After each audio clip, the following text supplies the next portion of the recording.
The Wild Robot Escapes by Peter Brown. Chapter 58, The Cabin. The hailstorm was brief but violent.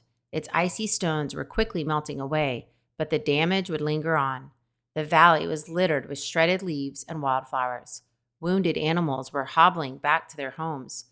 Several unlucky birds lay limp in the grass. Inside the cabin, Roz was standing by the window.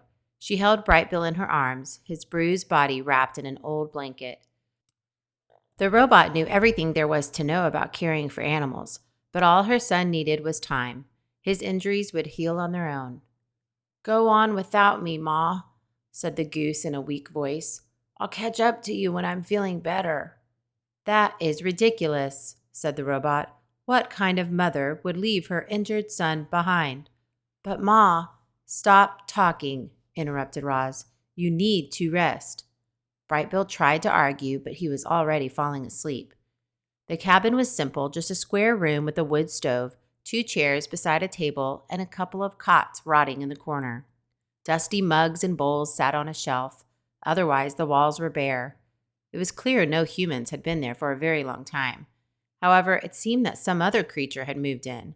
The whole place had a foul odor. Lumps of feces were strewn about, and little footprints trailed away from a dark hole in the floor.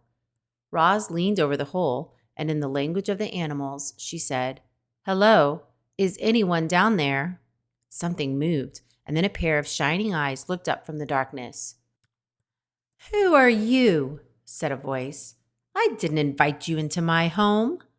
"I am sorry to intrude," said the robot. "My son and I were only trying to escape the hailstorm." "Your son?" said the voice. "Is that him in your arms? Let me see." Very gently, the robot lifted a fold of cloth and revealed the sleeping goose. "He must take after his father," said the voice. "He is my adopted son," the robot explained. "My name is Roz, and this is Bright Bill." The shining eyes blinked, and the voice squeaked with excitement. "You're Roz and Bright Bill? The birds have been singing about you for months. You're living legends." "Technically, I am not living," said the robot.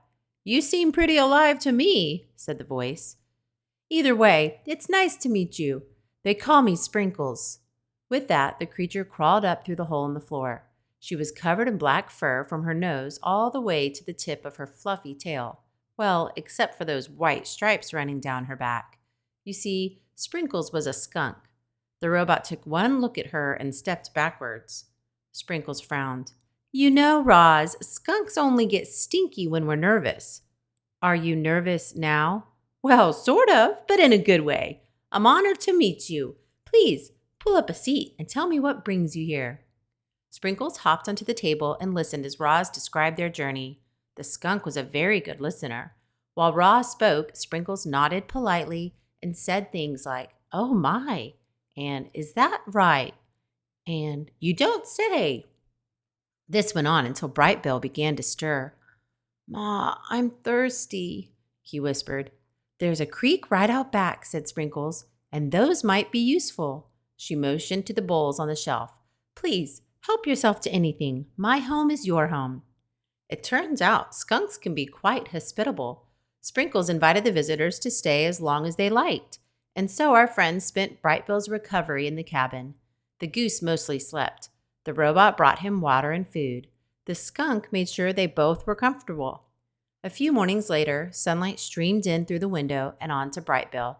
He was squawking and waddling and fluttering through the cabin. His injuries had healed, and he was eager to continue their journey. "Thank you for everything, Sprinkles," the robot waved as she marched away from the cabin with her son on her shoulder. "Glad I could help," called the skunk. "Misunderstood creatures like us gotta look out for each other."